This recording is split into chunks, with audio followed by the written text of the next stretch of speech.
देखिए बच्चों, current affair में आज के पीरियड में तो लास्ट पॉइंट आप बता रहे थे लास्ट पीरियड में इंदौर, है ना, कि लगातार चौथी बार जो है इंडिया का क्या है सबसे स्वच्छ शहर चुना गया है इंदौर।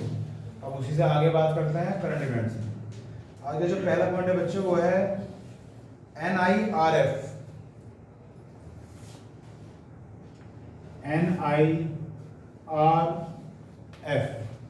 अगर हम इसकी फुल फॉर्म की बात करते हैं तो फुल फॉर्म है नेशनल इंस्टीट्यूट रैंकिंग फ्रेमवर्क। लिखते रहें, जिसे लिखना है नेशनल इंस्टीट्यूट रैंकिंग फ्रेमवर्क। और जैसे मैंने बताया था कि मैं करंट इवेंट्स आपको जस्ट एंड से शुरू पढ़ा रहा हूँ, तो अभी बात किसी चल रही है सितंबर अगस्त चल रही है। अभी हम अक्टूबर में हैं, तो इसकी सब चल रहा है अभी, तो धीरे धीरे उल्टा होकर जनवरी तक जाएगा 2021। तो इस फुल फॉर्म से क्या पता चल रहा है, नेशनल इंस्टीट्यूट की बात हो रही है ना, उनकी भी क्या बनाई गई है, रैंकिंग बनाई गई है। तो नेशनल इंस्टीट्यूट तो बहुत सारे हैं, अलग अलग सब्जेक्ट में हो सकते हैं, अलग अलग फील्ड में हो सकते हैं। अगर मैं बात करता हूँ IITs की, तो किस में है, इंजीनियरिंग में हो गई। अगर मैं बात करता हूँ IIM की, तो इंडियन इंस्टीट्यूट ऑफ मैनेजमेंट में हो गई। अगर मैं दिल्ली में मेडिकल साइंस में बात करता हूँ तो एम्स है ना। तो अलग अलग फील्ड में इनकी रैंकिंग बनाई गई है, जिसमें से 2-4 मुझे कुछ लाइन बतानी है, बहुत सारी लिस्ट है, 2-4 इंपॉर्टेंट चीज़ें हैं वो हमें पता होनी चाहिए। तो उस चीज़ को पता करते हुए पहली बात तो ये लिखनी है कि इसकी जो रैंकिंग बनाने की जो शुरुआत हुई थी बच्चों, वो हुई थी 29 सितंबर 2015 से। डेट भले ही याद ना हो, सन याद रखना, 2015 से। और जैसे मैं पहले पीरियड में भी कह रहा था आपसे कि जब से मोदी जी की गवर्नमेंट आई है तब से बहुत सारी चीज़ें एकदम से आई हैं, तो ये भी इन्होंने किया है ताकि IITs हैं, IIM हैं, लेकिन अपने स्तर पे वो कितना इम्प्रूवमेंट कर रहे हैं ईयर बाय ईयर। ऐसा नहीं कि भाई नाम बना के छोड़ दिया, आप उसकी भी रैंकिंग दो। और जब ये रैंकिंग उनकी न्यूज़पेपर में पब्लिश होगी, तो जो मान लिया सपोज 7वें 8वें 9वें नंबर पे आएगा, तो कहीं ना कहीं उसका इफेक्ट पब्लिक में जाएगा। किसी को एडमिशन अगर लेना होगा तो कहाँ जाएगा, फर्स्ट में, 2 में या 3 में जाएगा। तो पब्लिक की नज़र में जा रहा है कि भाई ये 7वें नंबर पे है, 8वें नंबर पे है, फर्स्ट 2-3 पे नहीं है। तो कहीं ना कहीं उसे भी अपनी इमेज बदलने के लिए एक्स्ट्रा एक्टिविटी या एफर्ट करने पड़ेंगे। और जब रैंकिंग ही नहीं है कुछ भी कि भाई IITs हैं या IIM है, कोई भी है, कैसे भी, तो फर्क पड़ता है। तो ये डेट हमें याद रखनी है। इस डेट पे ये काम इंट्रोड्यूस हुआ था, ये शॉर्ट फॉर्म इंट्रोड्यूस हुई थी। अब उसके बाद जो हमारे मंत्री हैं धर्मेंद्र प्रधान, बताओ कौन है आज की तारीख में, धर्मेंद्र प्रधान आज की तारीख में शिक्षा मंत्री हैं, शिक्षा एजुकेशन मिनिस्टर है कैबिनेट में, धर्मेंद्र प्रधान। इनके द्वारा ये रैंकिंग इशू की गई, जारी की गई। और इस रैंकिंग में पता चलता है, एक तो है पहला और दूसरा स्थान लिखिए बस। IITs की बात हो रही है अभी, IIT की, इसमें जो पहली पोजीशन मिलेगी और दूसरी मिलेगी, तो पहली पोजीशन मिली है बच्चों मद्रास को और दूसरी मिली है दिल्ली को। तीसरी भी है, चौथी भी है, उसे रहने दो, बाकी जो मैं बता रहा हूँ उसे देखते रहो बस। जो IITs है इंडिया के अंदर, इंडियन इंस्टीट्यूट ऑफ टेक्नोलॉजी, तो नंबर 1 पे कौन है रैंकिंग में, मद्रास, तो होना भी चाहिए। साउथ इंडिया जो है इंजीनियरिंग में एडवांस है, ठीक, तो मद्रास नंबर 1 है, नंबर 2 पे क्या है, दिल्ली। अगर हम IIM की बात करते हैं, बताइए अपने आइडिया से कौन होगा नंबर 1 पे, एक ही लिखना है, कौन होना चाहिए, Indian institute of management Ahmedabad, number 1 पे है अहमदाबाद। और नंबर 2 पे लिखना चाहो तो है बंगलुरु, नंबर 2 पे है बंगलुरु। तो ये 2 IIM है जो फर्स्ट और सेकंड रैंक पे आए हैं। उसके बाद नेक्स्ट पॉइंट है बच्चों चिकित्सा में अगर चिकित्सा में देखा जाए तो जितने भी मेडिकल कॉलेज हैं, इंस्टीट्यूट हैं, मेडिकल बोलना चाहिए, चिकित्सा मेडिसिन बोलना चाहिए, तो उसमें एक ही नाम आएगा, एम्स। क्या आएगा? एम्स। यही नंबर 1 है। उसके बाद बहुत सारे लिस्ट में से एक या दो और निकालने हैं मुझे जो इम्पोर्टेंट है, कोई पूछे जा सकते हैं। एक है कानून के क्षेत्र में कॉलेज यानी कि इंस्टीट्यूट, कानून को क्या बोलते हैं? लॉ। तो इसमें ये जो कॉलेज है ये भी बेंगलुरु में है, जो नंबर 1 आया है पूरे इंडिया में। नाम है national law school of India, national law school of India. नाम में ही स्कूल है, वैसे तो यूनिवर्सिटी है। ये सोचो कि भाई स्कूल चुना गया है कोई, स्कूल का मतलब क्या होगा? समथिंग टीचिंग, इसलिए नाम में है। और मैंने भी बताया कहाँ है? बेंगलुरु में। तो इस स्कूल को या इस इंस्टीट्यूट को मिला है नंबर 1 रैंक कानून के क्षेत्र में, लॉ सिखाने में। उसके बाद है अनुसंधान यानी कि रिसर्च, हिंदी में बोलते हैं अनुसंधान, रिसर्च में। तो ये भी गया है बेंगलुरु में ही। और जिस इंस्टीट्यूट को ये मिला है रिसर्च नंबर 1 वो है भारतीय विज्ञान संस्थान, इंडियन साइंस सेंटर, भारतीय विज्ञान संस्थान। बस बाकी सब छोड़ दीजिए, ये 4-5 लाइन याद रखेंगे, तो ऐसे रिवाइज कर लेते हैं। तो NIRF को पूछे क्या है? National institute ranking framework. ये सबसे पहले जो इंट्रोड्यूस हुई थी, कब हुई थी बच्चों? 2015 में। अभी जो आंकड़े आए हैं किसके हैं? 2021 के। तो कौन से आंकड़े आए हैं? छठे 6 नंबर के एस्टीमेट जारी हुए हैं। डेट है 29 सितंबर। और धर्मेंद्र प्रधान जी ने, जो एजुकेशन मिनिस्टर हैं, उन्होंने इसे रैंकिंग आगे इशू की है। तो IITs फर्स्ट और सेकंड, फर्स्ट कौन है? मद्रास, सेकंड कौन है? दिल्ली। IIM है फर्स्ट पे अहमदाबाद, सेकंड पे है बेंगलुरु। चिकित्सा में एक ही है एम्स, कानून में national law school of India university है बेंगलुरु में, नाम है उसका। और अनुसंधान में, रिसर्च में भी बेंगलुरु है, भारतीय विज्ञान संस्थान। ये 4-5 लाइन है, याद रखेंगे। उसके बाद नेक्स्ट पॉइंट है जो काफी इंपोर्टेंट है, कार्बी आंगलोंग, कार्बी आंगलोंग समझौता, एग्रीमेंट बोल सकते हैं इंग्लिश में, कार्बी आंगलोंग एग्रीमेंट, कार्बी आंगलोंग समझौता। आपने भी हाल फिलहाल में सुना होगा कि कुछ आतंकवादी संगठन थे, उन्होंने सरेंडर कर दिया है। वो 5 थे। तो वो आतंकवादी जो संगठन जो थे उनसे वार्ता तो चल रही थी बहुत सालों से, लेकिन जब कभी कोई आतंकवादी संगठन या उग्रवादी संगठन सरेंडर करेगा और वो एक मेन धारा में यानी कि मेन स्ट्रीम में आने की सोचेगा, तो वहाँ 3 रोल काम करते हैं। एक तो सेंट्रल गवर्नमेंट करती है, एक स्टेट गवर्नमेंट करेगी जिस स्टेट में वो संगठन है, और खुद वो उग्रवादी संगठन का एक पैनल होता है, काउंसिल कह लो या पैनल कह लो। क्योंकि अगर एक ही उग्रवादी संगठन है तो एक अलग बात है। हमारे असम ही है जिसे असम कहते हैं, वहाँ कौन सा इलाका हो गया? ये ईस्ट हो गया, नॉर्थ ईस्ट कह सकते हैं। तो वहाँ काफ़ी उग्रवादी गतिविधियाँ होती रहती हैं। तो वहाँ 5, 10, 15 संगठन हैं जो इन गतिविधियों में वहाँ पे भागीदारी करते हैं। तो उनमें से 5 ने सरेंडर किया था। तो वहाँ की एक काउंसिल है, तो इन तीनों के बीच में एग्रीमेंट हुआ है। किसके बीच में? स्टेट गवर्नमेंट, सेंट्रल गवर्नमेंट और खुद वो उग्रवादी संगठन, और उन्होंने हथियार डाल दिए हैं। तो कार्बी आंगलोंग है क्या है? तो कार्बी जो है एक कह सकते हैं आदिवासी जनजाति है। तो उनका मुद्दा ये रहता है कि हमें इतनी सहूलियतें नहीं दी जाती किसी भी गवर्नमेंट के द्वारा, चाहे वो स्टेट गवर्नमेंट हो या वो सेंट्रल गवर्नमेंट हो, इसलिए वो बगावत को उतर जाते हैं, हाथों में हथियार ले लेते हैं। तो गृह मंत्री कौन है? अमित शाह। उनकी मौजूदगी में मतलब सेंट्रल गवर्नमेंट की तरफ से हो गए, क्योंकि उन्हीं की मिनिस्ट्री में आता है काम, होम मिनिस्ट्री में आता है। और असम सरकार यानी कि स्टेट गवर्नमेंट, ठीक, और खुद वो, इनके बीच में एग्रीमेंट हुआ कुछ सहूलियतें दी जाएंगी उन्हें आने वाले 3 से 5 सालों में, इस फील्ड को, इस सेक्टर को, किसमें, असम, और उन्होंने फिर सरेंडर कर दिया।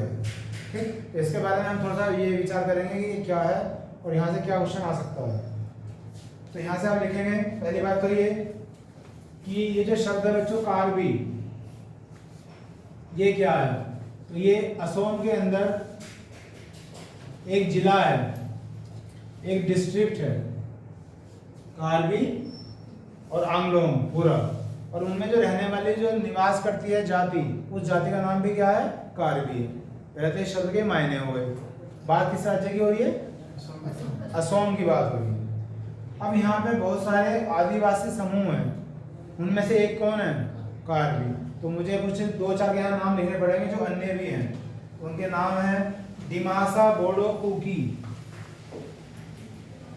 आप भी लिखते रहे, डिमासा, बोडो, कुकी, हमार, तिवा, गारो, हमार, तिवा, गारो, मान, रेगमा, नागा, मान, रेगमा, इंग्लिश में इसके लिए बना के लिख लो अपने आप, नागा। ये कुछ आदिवासी जनजातियां हैं जो असम में रहती हैं या उत्तर पूर्व क्षेत्र में रहती हैं भारत के, नॉर्थ ईस्ट में, और इनमें एक नाम नहीं लिखा मैंने, वो क्या है, कार्बी। तो यहाँ सोचने वाली बात यह है कि इतनी सारी जनजातियों के बावजूद नाम में कार्बी क्यों आया है, क्योंकि इन सभी जो लीडरशिप करता है वो कौन करता है, कार्बी करता है। ये संख्या में भी जाते हैं वहाँ पे, कौन, कार्बी जो जनजाति है आदिवासियों की। इसलिए डिमांड तो इन सभी की है, किसी की कुछ, किसी की कुछ, लेकिन जहाँ भी क्वेश्चन रखा जाएगा, जहाँ भी मीटिंग होगी, तो वो कौन करेगा, कार्बी। इसलिए हेडिंग में नाम आया कार्बी आंगलोंग। ठीक है, तो ये कुछ जनजाति। अच्छा, इसमें हम 2-3 संविधान पढ़ते हैं, हम तो 2-3 से परिचित है, गारो, बोडो पढ़ते रहते हैं ना। बोडो क्या है, भाषा, तो ये जनजाति की भाषा होती है, तो 2-3 नामों से हम परिचित हैं, बाकी सभी आदिवासी जनजाति हैं। एक बात। दूसरी बात, अभी मैं कह रहा था कि जोन सी डेट को सेंट्रल गवर्नमेंट यानी कि अमित शाह वगैरह ये 2-3 जो है इन्होंने मीटिंग करी, वो है 4 सितंबर 2021। ये वो डेट है जब ये इन्होंने हथियार डाल दिए आतंकवादी संगठनों ने, और ये मेन धारा में आ गए। अब यहाँ पे एक शॉर्ट फॉर्म आएगी, फिर जो इम्पोर्टेंट चीजें हैं वो सारी कवर करनी है, यहाँ से क्वेश्चन आ सकता है।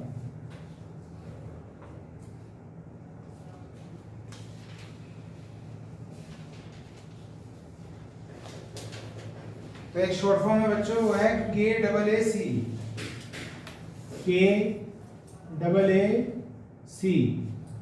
तो इसकी फुल फॉर्म बैठेगी, शुरू के 2 लेटर तो यही है, Karbi Anglong autonomous, AUTONOMOUS council. अगर हम हिंदी में बात करें तो कार्बी आंगलोंग को तो कार्बी आंगलोंग ही बोलना पड़ेगा, ऑटोनोमस को हिंदी में बोलते हैं स्वायत्त, और काउंसिल होती है परिषद। तो जिसकी मैं बात कह रहा था अभी कि जितने भी आतंकवादी संगठन है उनका एक पैनल होता है जो गवर्नमेंट से वार्तालाप करेंगे, तो ये वो पैनल है इनका। समझ रहे हो क्या कह रहा हूँ, जितने भी आतंकवादी गुट हैं छोटे बड़े, उनका एक पैनल है KAAC। तो ये हो गया, स्टेट गवर्नमेंट होगी और सेंट्रल गवर्नमेंट होगी, इनके बीच में एग्रीमेंट हुआ है जो मैंने अभी डेट लिखवाई है आपको। ऑटोनोमस का मतलब होता है जो अपने आप निर्भर हो, जिसे मैंने हिंदी में लिखवाया है स्वायत्त, आत्मनिर्भर हो, है ना।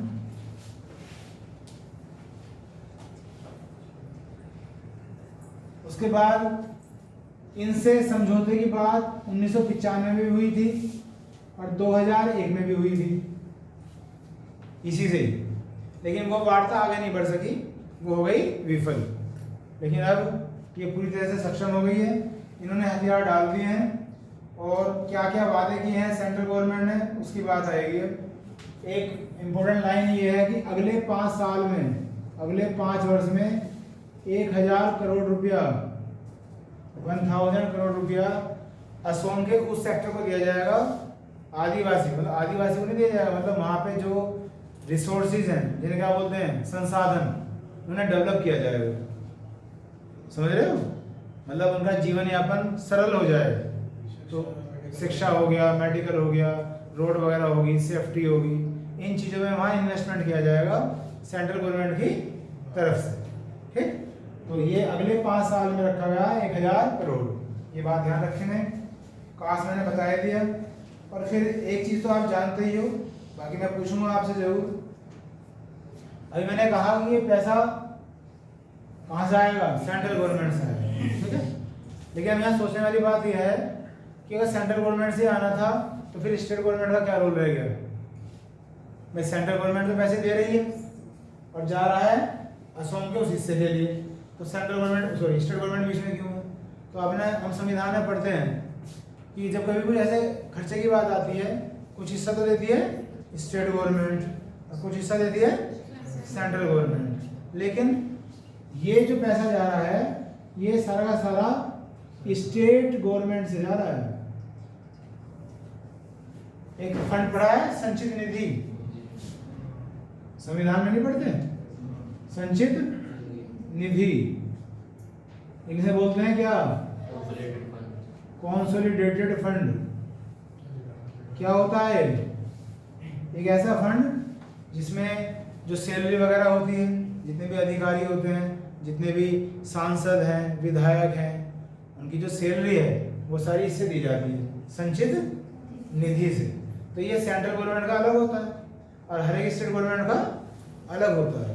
तो ये पैसा जो है असम सरकार की संचित निधि से जाएगा सेंट्रल गवर्नमेंट के निर्देशानुसार। समझ रहे हो? सेंट्रल गवर्नमेंट एडवाइस करेगी कैसे कैसे, और जाएगा स्टेट गवर्नमेंट की संचित निधि से।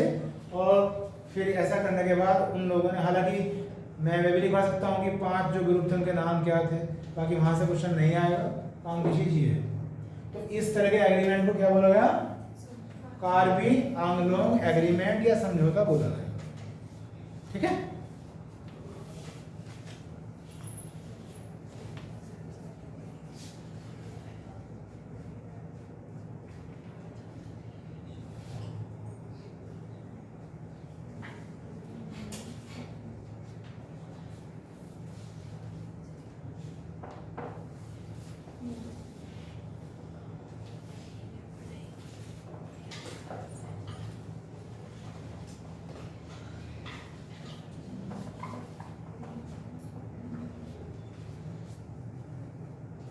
आगे देखिएगा नेक्स्ट पॉइंट।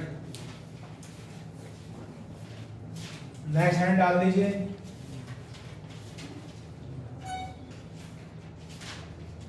सिक्किम की राज्य मछली,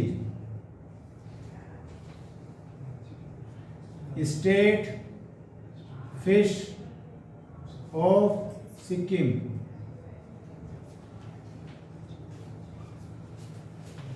ये हेडिंग हो गया। तो जैसे हर एक राज्य का पक्षी भी होता है, हर एक राज्य का पशु भी होता है, एनिमल भी होता है, इसी तरह से हर एक राज्य की मछली भी होती है। तो करंट इवेंट्स में वही चीज़ें पढ़ी जाती है जिसमें चेंजेस होते हैं। तो यहाँ है जो एक नई बात है, एक मछली है, उसका नाम है कोपर महसीर, उसे स्टेट फिश बना दिया गया। कहाँ की? सिक्किम। तो उसका नाम है कोपर महसीर, COPPERMAHSEER। तो नाम भी याद रहेगा, कोपर, कोपर मेटल होती है, उससे याद रहेगा। बाकी मछली का नाम है, ठीक, फिश का नाम है कोपर महसीर। और इसे ज़्यादा लंबा नाम ना लेके इसे कैटली भी कह देते हैं, KATLEY। तो कैटली कहा जाए या कोपर महसीर कहा जाए, वो एक ही बात हो रही है। और इसे बच्चों राज्य की मछली बना दिया गया है। बात है 18 सितंबर 2021 की, 18 सितंबर 2021। उसके बाद यह मछली जो है मुख्य रूप से तीस्ता नदी में मिलती है। मिलती तो कई जगह है, लेकिन ज्यादातर जो मिलेगी तीस्ता नदी में मिलेगी। तीस्ता नदी में सबसे ज्यादा है।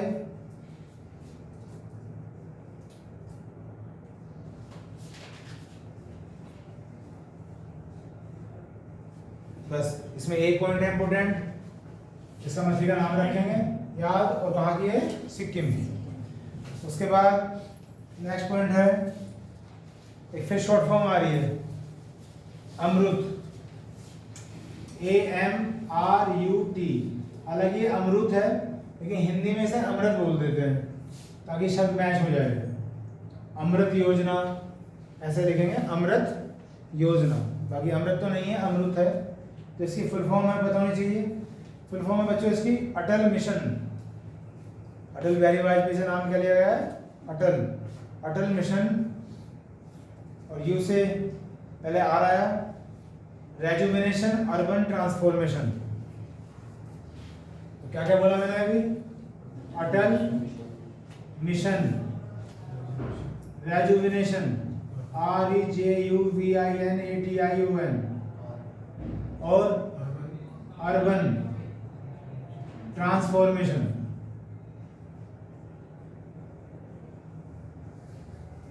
अब इस नाम से क्या पता चल रहा है, रेजुवेनेशन में होता है नया करना, और ट्रांसफॉर्मेशन में होता है बदलाव करना।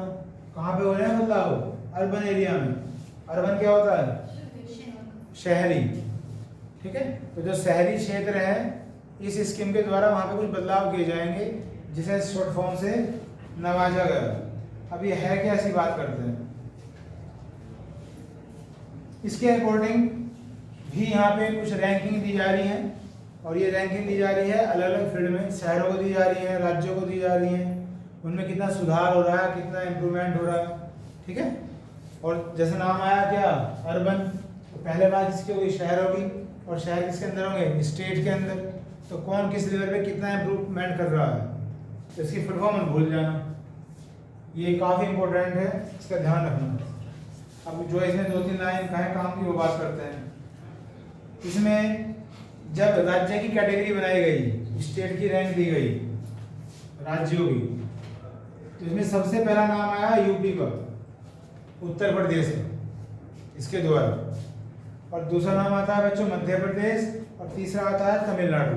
ये टॉप 3 याद रखेंगे इसके अंडर में, यूपी, MP और तमिलनाडु। अभी मैंने बताया कि कौन सा अर्बन एरिया कितना रेजुवेनेट हो रहा है, कितना ट्रांसफॉर्म हो रहा है, वहाँ कितना इंफ्रास्ट्रक्चर तैयार हो रहा है।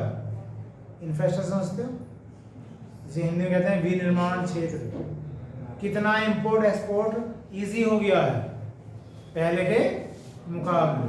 तो उत्तर प्रदेश आप जानते हो क्यों है, क्योंकि मेट्रो वगैरह बहुत सारा काम चल रहा है, बहुत सारे हाईवे वगैरह बन चुके हैं या बनने की कगार पर है, तैयार होने की कगार पर। तो हाल फिलहाल में जो सबसे ज्यादा काम हुआ है वो कहाँ हुआ है, यूपी में, इसलिए यूपी नंबर 1 है।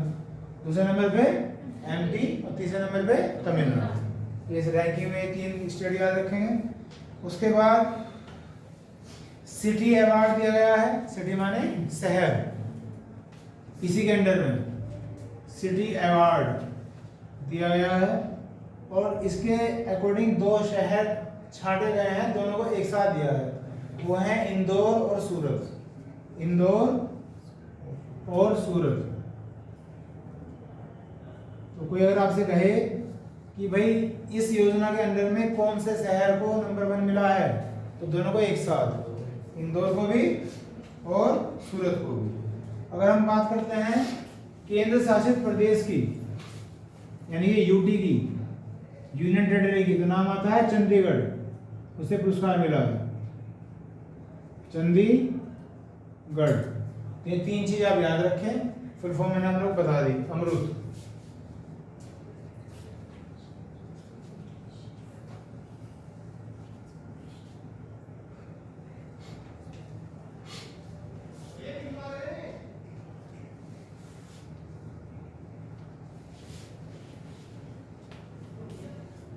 उसके आगे है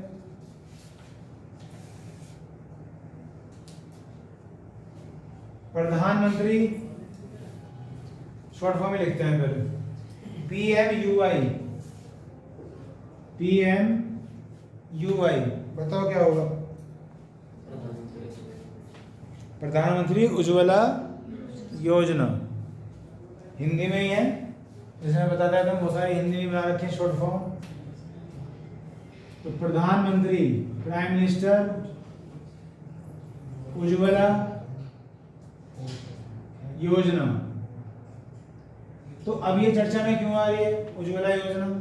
अब ये तो आप जानते हो कि उज्ज्वला योजना किसके लिए थी? एलपीजी के लिए थी, है ना? ठीक है। अब ये चर्चा में इसलिए आ रही है कि अब ये PMUY जो है 2.0 शुरू हुआ है। पहली योजना के बाद उसमें कुछ इम्प्रूवमेंट, कुछ और फैसिलिटी दी जा रही है, जिसे 2.0 कहा गया, इसलिए फिर ये आया। अब इससे पहले हम पहले वाले से भी लिंक करेंगे, यानी कि जो पहली वाली योजना थी वो कब शुरू हुई थी, उसके द्वारा क्या टारगेट थे, और फिर इसमें क्या चेंजेस किए हुए हैं, उसके बारे में हमें देखना चाहिए। तो इसमें बच्चों एक पहली बात यह है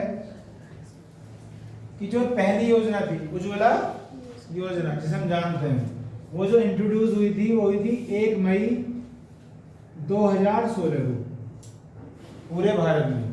1 मई 2016 को ये शुरुआत हुई थी, जिसे हम प्रधानमंत्री उज्ज्वला योजना कहते हैं या समझते हैं। और ये आप समझते ही हो, क्या समझते हो? LPG फुल फॉर्म क्या है? लिक्विड पेट्रोलियम गैस, ये प्रोवाइड करनी है ना? कनेक्शन फ्री में प्रोवाइड करना। अब एक क्वेश्चन यहाँ से ये आता है कि जब ये योजना शुरू हुई है भारत में, तो शुरुआत कौन से इलाके से हुई थी? मतलब सबसे पहले स्टार्टिंग कहाँ से हुई थी? तो है उत्तर प्रदेश का बलिया जिला, उत्तर प्रदेश का बलिया जिला, यूपी का बलिया डिस्ट्रिक्ट, यहाँ से शुरुआत हुई थी। जब भी ये बलिया आ जाता है, मैं उसमें आपको बताता ही हूँ, ईस्ट वेस्ट नॉर्थ साउथ, तो फिर आ गया, फिर बात करेंगे। ये मान लिया यूपी है, ये मान लिया उत्तर प्रदेश है, यूपी है। तो यहाँ से पूछा जाता है उत्तर प्रदेश का सबसे पूर्वी जिला कौन सा है? ईस्टर्न डिस्ट्रिक्ट, मतलब जहां से आगे यूपी खत्म है, तो वो बलिया ही है। क्या है? बलिया जिला। टोटल डिस्ट्रिक्ट कितने हैं बच्चों? 75, 75 टोटल जिले हैं। उसके बाद ये तो हो गया ईस्ट में, अब आ जाओ वेस्ट में। तो वेस्ट में है शामली, सबसे पश्चिमी जिला उत्तर प्रदेश का। अब आ जाओ ऊपर, सहारनपुर नॉर्थ में, और अब आ जाओ नीचे, सोनभद्र, सोनभद्र। तो जब भी ये बात होती है, बार बार मैं आपको बताता रहता हूँ। उत्तर प्रदेश के 4 जिले आप याद रखें, और आसान इतना है कि ये तीनों तो सहसे ही बन रहे हैं, सहारनपुर, शामली, सोनभद्र, इजी रहेगा। ईस्ट में हो गया बलिया, वेस्ट में हो गया शामली, नॉर्थ में हो गया सहारनपुर, और साउथ में हो गया सोनभद्र। ठीक। फिर यहाँ से क्वेश्चन पूछा जाता है ज्योग्राफी में, कौन सा? स्टेट से मिलता है। सोनभद्र जो है कितने राज्यों को टच करता है? तो 4 राज्यों को टच करता है। कौन से 4 राज्य? इधर की तरफ तो है मध्य प्रदेश, इधर क्या है? MP, इधर क्या है? बिहार, ऊपर को थोड़ा सा। फिर बिहार से क्या लग हुआ? झारखंड, और मध्य प्रदेश से क्या लग हुआ? छत्तीसगढ़। तो 2 याद रखो, 2 उनसे लग हुए 4। ठीक है, मध्य प्रदेश और छत्तीसगढ़, बिहार और झारखंड। तो ये अकेला ऐसा जिला है, ये दक्षिणतम जिला है जो 4 राज्यों को टच करता है।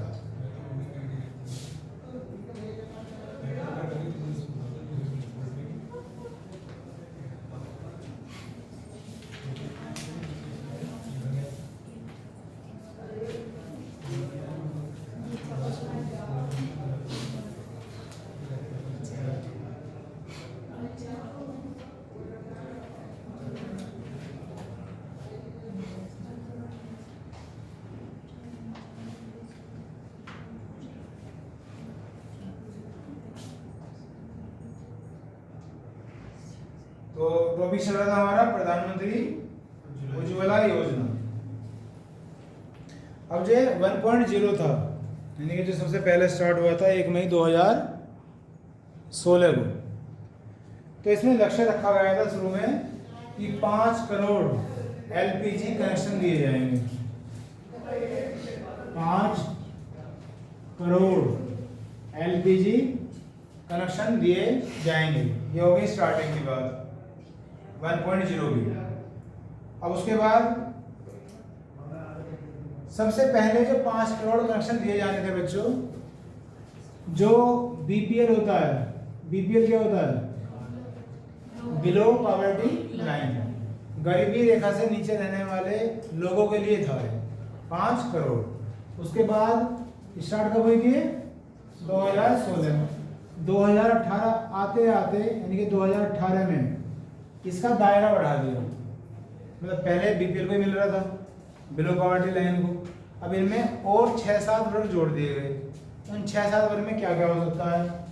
SC है, ST है, यानी कि अनुसूचित जाति, अनुसूचित जनजाति, दो तो ये हो गए। और एक है जी प्रधानमंत्री आवास योजना, प्रधानमंत्री आवास योजना PMAY, PMAY प्रधानमंत्री आवास योजना। अब प्रधानमंत्री आवास योजना शायद समझते हो आप, नहीं समझते हो सिर्फ समझाऊं। आवास मतलब तो समझ ही गए, आवास बनाया जाएगा। लेकिन ये भी 2 लेवल पे काम कर रहा है हिंदुस्तान के अंदर, एक तो ग्रामीण क्षेत्र में और एक शहरी क्षेत्र में। तो ये जो शामिल किया गया है, ये वाला पार्ट शामिल किया गया है, ग्रामीण वाला, इसमें शहरी नहीं है।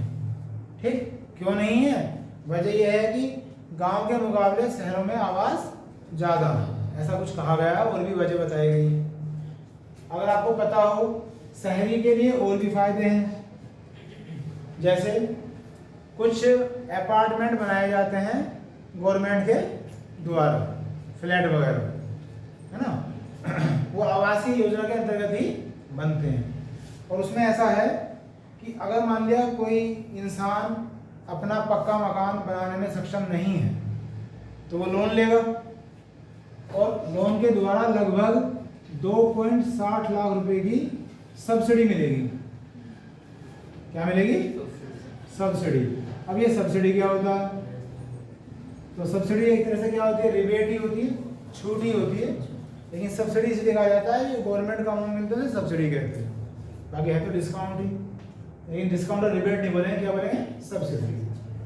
तो जब वहाँ कुछ दायरे हैं, वहाँ कुछ शर्तें हैं, ऐसा नहीं कोई भी उस इंसान के पास पक्का मकान नहीं होना चाहिए उसके नाम पे रजिस्टर्ड, है ना, शर्तें हैं, फाउंडेशन है, तब वो लोन लेगा, और उस लोन में से फिर इतना गवर्नमेंट देगी खुद ही, लगभग 2.60 लाख। तो ये आवासीय योजना के अंदर ये स्कीम है। तो ये किसके लिए है? मोस्टली शहरी के लिए। तो यहाँ ग्रामीण है शामिल, SC हो गया, ST हो गया, और क्या हो गया? PMAY प्रधानमंत्री आवास योजना। उसके बाद है बच्चों AAY, पूरा नाम है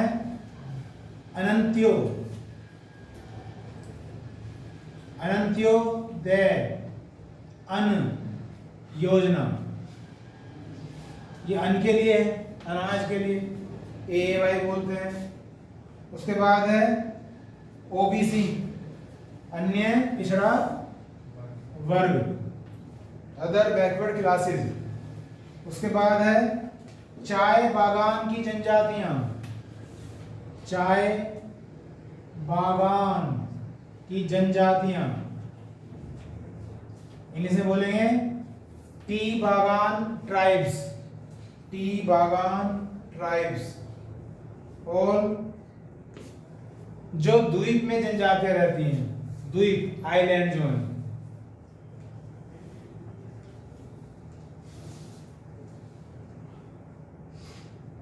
जो द्वीप में जनजातियां रहती हैं, ये टोटल जो है एंट्री हो गई होगी 7 हो गई होगी या 6 हुई है? कितनी हुई है? 1 2 3 4 5 6 7, तो 7 ही हैं। तो पहले जब ये 2016 में इंट्रोड्यूस हुई थी तब इसके लिए था सिर्फ ये बीपीएल, मतलब कह देगा कि जो गरीबी रेखा से नीचे है उनके लिए। अब 2018 में इसका विस्तार करते हुए 7 एंट्री और जोड़ दी गई कि इन्हें भी एलपीजी कनेक्शन मिलेगा। ठीक है तक चलिए, उसके बाद आगे इंपॉर्टेंट बात है बच्चों, साथ ही साथ ये जो 5 करोड़ का नंबर था ये बढ़ा दिया गया, ये हो गया 8 करोड़। जैसे ये ऐड करें 8 करोड़ कनेक्शन दिए जाएंगे।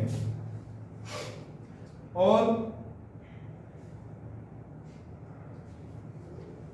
जिस राज्य में 8 करोड़ का कनेक्शन गया वो है बात 7 सितंबर 2021 की, वो है बात 7 सितंबर 2021 की, जब ये 8 करोड़वा कनेक्शन गया। ये बात है महाराष्ट्र के औरंगाबाद की।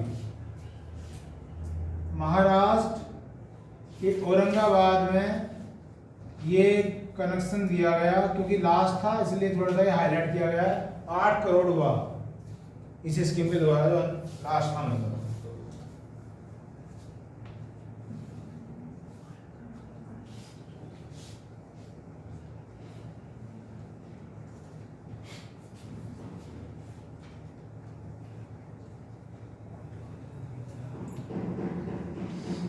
तो ये मैंने गलती से ये गलत नंबर लिख दिया, ये 2019 कर लेना, वो 21 ही ध्यान में रहा।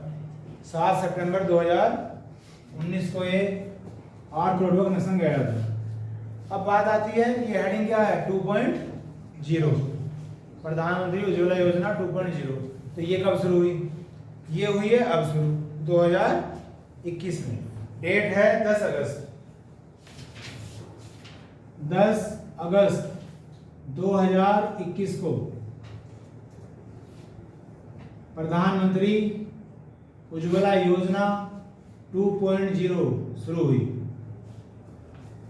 ये डेट याद रखेंगे, इंपोर्टेंट है। और इसकी स्टार्टिंग कहां से हुई? उत्तर प्रदेश के महोबा जिले से।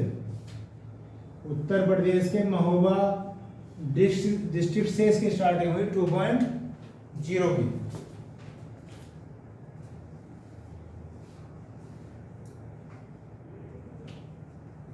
और इसमें और क्या चेंज करे गए? 1 करोड़ की संख्या और बढ़ा दी गई है, 1 करोड़ कनेक्शन और बढ़ा दिए गए हैं। और साथ में पहला रिफिल भी मुफ्त दिया जाएगा। फर्स्ट रिफिल मतलब पहली बार जो सिलेंडर है भरा भराया मिलेगा इस 2.0 में। तो ये कुछ इंपॉर्टेंट बातें थी बच्चों जो उज्ज्वला योजना से संबंधित थी, जो मैंने आपको बताई।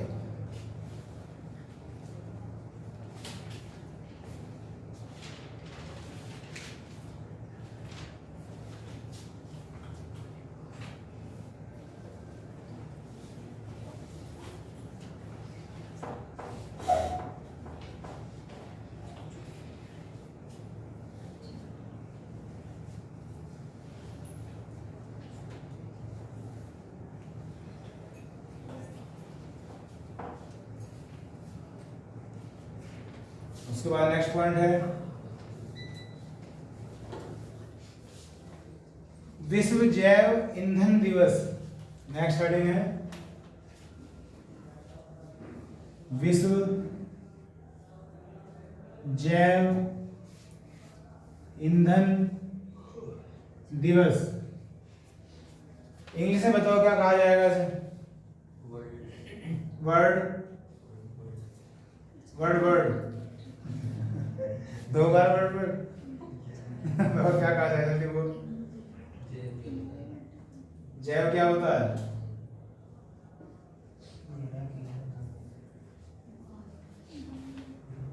पहली बात तो ये है, चलो पहले इंग्लिश लिख देते हैं। ये है वर्ड बायो फ्यूल डे। क्या होता है? Bio fuel day. जैव का मतलब क्या होता है? जीव। और बायोलॉजी क्या होती है? जिसमें लाइफ की स्टडी की जाए, तो जैव बना देगा बायो फ्यूल डे। तो पहली बात तो ये है कि बच्चे पूछा जाए कि पूरे विश्व में जैव ईंधन दिवस मनाया कब जाता है हर साल? तो डेट है 10 अगस्त। हर साल 10 अगस्त को क्या मनाया जाता है जी। अब सोच कर देखो, अभी हाल फिलहाल में सेंट्रल गवर्नमेंट ने प्रधानमंत्री उज्ज्वला योजना 2.0 कब शुरू की थी? 10 अगस्त को ही की थी। तो क्यों करी 10 अगस्त को? इसलिए करी क्योंकि इस दिन ये दिवस मनाया जाता है। ठीक, अब इसका क्या लॉजिक है? लॉजिक ये है,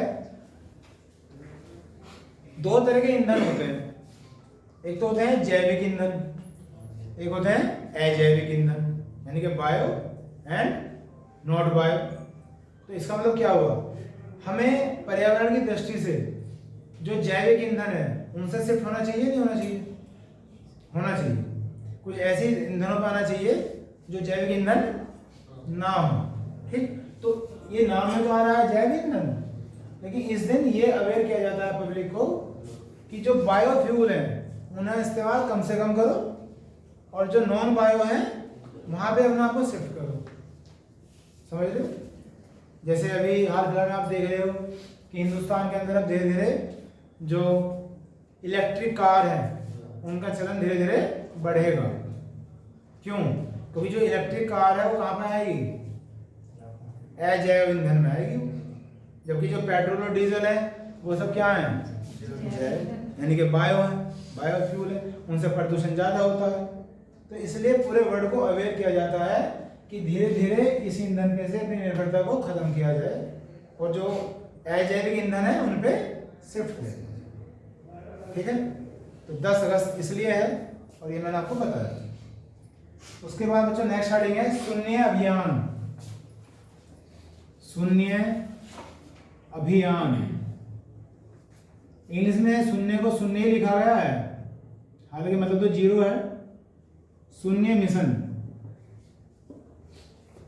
क्योंकि मिशन को जीरो तो नहीं बोल सकते, जीरो मिशन तो शून्य मिशन ही बोला गया इंग्लिश में भी और हिंदी में भी।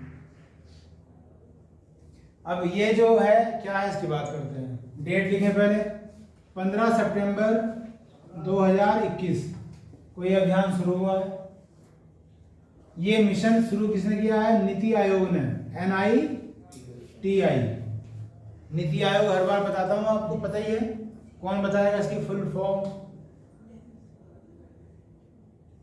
तुम बताओ। National institute transforming India. National institute transforming India, उसकी फुल फॉर्म है नेशनल इंस्टीट्यूट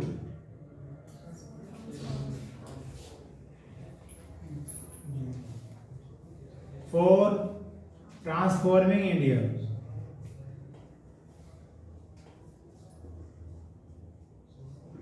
ये इसकी बच्चों फुल फॉर्म है।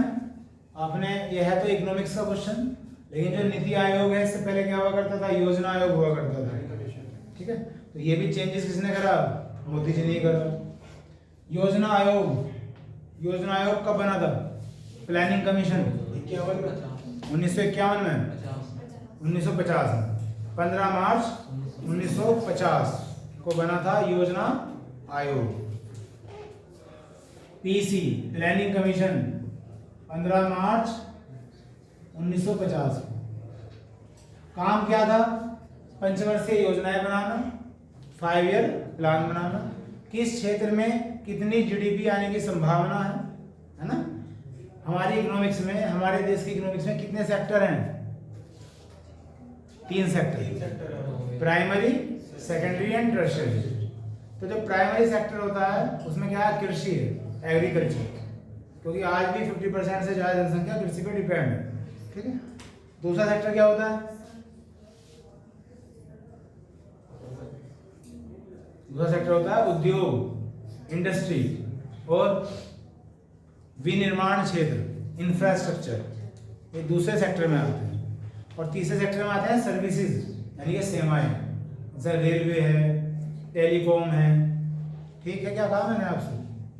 समझ में आ गई बात? इनमें सबसे ज्यादा जो GDP को सपोर्ट करता है वो करता है तीसरा सेक्टर, सर्विस, क्योंकि वहां से सबसे ज्यादा टैक्स जनरेट होता है ना। कोई भी नेशनल कंपनी हो या फॉरेनर कंपनी हो, वो अगर बिजनेस करेगी तो टैक्स देगी। और मोदी जी के समय में तो बहुत ज़्यादा हुआ है कि आओ इन्वेस्टमेंट करो, आओ इन्वेस्टमेंट करो। तो तीसरा सेक्टर पहले भी और आज भी सबसे ज़्यादा मदद करता है किसमें? भारत की जीडीपी। खैर, तो मैं कह रहा था कि इसका काम ये था कि योजनाएं बनाए किस सेक्टर से कितनी संभावना है कि इस बार इन 5 सालों में कितनी प्रोग्रेस करेगा इंडिया। ठीक, और आपने पढ़ा होगा या मैंने पढ़ाया होगा या मैं पढ़ाऊंगा, वहां होता ऐसे था कि भाई 9वीं पंचवर्षीय योजना बना दी गई और एक आंकड़ा दे दिया गया कि इस बार जो जीडीपी मिलेगी वो 8% मिलेगी। लेकिन हम देखते थे धीरे धीरे धीरे जब 3 साल पूरे हो जाते थे उन 5 सालों में से, और हमें लगता था या योजना आयोग को लगता था कि वो इम्पॉसिबल सा लग रहा है काम, 8% की जीडीपी नहीं मिलने वाली फॉर एग्जाम्पल, तो उसके आंकड़े कम कर लेते थे अपने आप ही। वो मिलता था कि बाद में से कम कर लिया गया, 7.2 कर लिया गया, फिर वो भी नहीं मिल रहा तो 6.9 कर लिया गया। तो इस तरह से फिर एवरेज निकालते थे कि भाई 9वीं पंचवर्षीय योजना में जीडीपी कितनी थी, वो जो अचीव हुई, तो डैट मीन्स जो टारगेट सेटअप किया गया था उसके क्या मायने हुए, वो किया क्यों गया, तो हवा में किया गया था। तो इस चीज को इम्प्रूवाइज करने के लिए इन्होंने पहले इसका नाम बदला, योजना आयोग हटा दिया, क्या कर दिया, नीति आयोग कर दिया, नीति कमीशन। फुल फॉर्म आपके सामने है, national institute for transforming India, एक ऐसा इंस्टीट्यूट जो इंडिया को ट्रांसफॉर्म करेगा। ठीक, NITI। ठीक, मोदी जी जो प्राइम मिनिस्टर बने थे, कब बने थे? 26 मई 2014 को भारत के 17वें प्रधानमंत्री बने थे या 14वें प्रधानमंत्री बने थे। 14 तो तब जब एक इंसान का नाम एक बार ही लिया जाए, लेकिन जैसे इंदिरा गांधी जी बनी है कितनी बार? 3 बार या 2 बार? 2 बार। ठीक, तो उन्हें फिर अलग अलग काउंट करोगे 2 बार तो कौन सा नंबर बैठेंगे फिर? 7वें नंबर। वैसे अगर कोई पूछे कि भारत के प्रधानमंत्री का कौन सा नंबर है तो आपको ये बोलना चाहिए 14। इसके कुछ ही समय बाद, उस समय बाद मतलब अगले साल की पहली तारीख 1 जनवरी 2015 को नीति आयोग बना दिया था। नए साल पे नई शुरुआत 1 जनवरी 2015 को बना दिया था। कौन? नीति आयोग। योजना आयोग का जो अध्यक्ष हुआ करता था, यानी कि चेयरमैन बोलना चाहिए, वो भी प्राइम मिनिस्टर था, इनका भी प्राइम मिनिस्टर, जो भी प्राइम मिनिस्टर होगा। ठीक, और एक होता है उपाध्यक्ष, जिसे डेप्यूटी चेयरमैन कह देते हैं, वो भी ऐसी पद है। लेकिन यहाँ पे कुछ चीजें सुधार कर दी गई हैं। डेट मीन्स अगर मान लिया आप कुछ कह रहे हो तो उसका वजूद क्या है, वो वास्तव में अचीव होगा या नहीं होगा, उसके लिए प्रयास क्या किए जा रहे हैं। तो इस चीजें सुधार लाने के लिए एफर्ट कर दिया गया है, जिम्मेदारी बढ़ा दी गई है। जहां तक मुझे थोड़ी बहुत नॉलेज है उसके हिसाब से हर एक सेगमेंट को जिम्मेदारी है, ऐसा नहीं कोई हवा में बात करेगा। दैट्स नीति आयोग। ठीक है जी। और मैं कहा था? शून्य अभियान पे था। तो शून्य अभियान शुरू हुआ था बच्चों 15 सितंबर 2021 को। और ये नीति का नाम क्यों आया था? क्योंकि नीति आयोग ने इसकी शुरुआत करी है। किसकी? शून्य अभियान की शुरुआत नीति आयोग ने करी है। अब करी क्यों है? ये शून्य का क्या मतलब है यहाँ पे? मतलब ये है कि कुछ डिलीवरी व्हीकल्स होते हैं। डिलीवरी व्हीकल्स एक ऐसे वाहन जो डिलीवरी पहुंचाने जा रहे हैं, भारत की सड़कों पे इधर-उधर भाग रहे हैं। तो मतलब ये है कि वो इस तरह से होने चाहिए कि वो प्रदूषण ना करें। वो प्रदूषण, तो प्रदूषण ना करें मतलब 0, दैट मीन्स शून्य। अब भारत में तो बहुत सारे व्हीकल हैं, सब पे कमांड तो जल्दी नहीं हो सकती, तो वहां करा है पहले। कहाँ पे? जो डिलीवरी पहुंचा रहे हैं। तो डिलीवरी किसी पहुंचा रहे होंगे? किसी कंपनी की। तो ऑर्डर किसके पास जाएंगे? कंपनी के पास, कि भाई कोई भी ऐसा व्हीकल ना हो जो धुआं छोड़ रहा हो या जरूरत से ज्यादा धुआं छोड़ रहा हो। तो इस मिशन को क्या कहा गया है? शून्य अभियान कहा गया है, जो नीति आयोग की गाइडलाइंस के द्वारा एप्लीकेबल हो चुका है फ्रॉम या सिंस दिस डेट। 15 सितंबर 2021। ठीक, जी।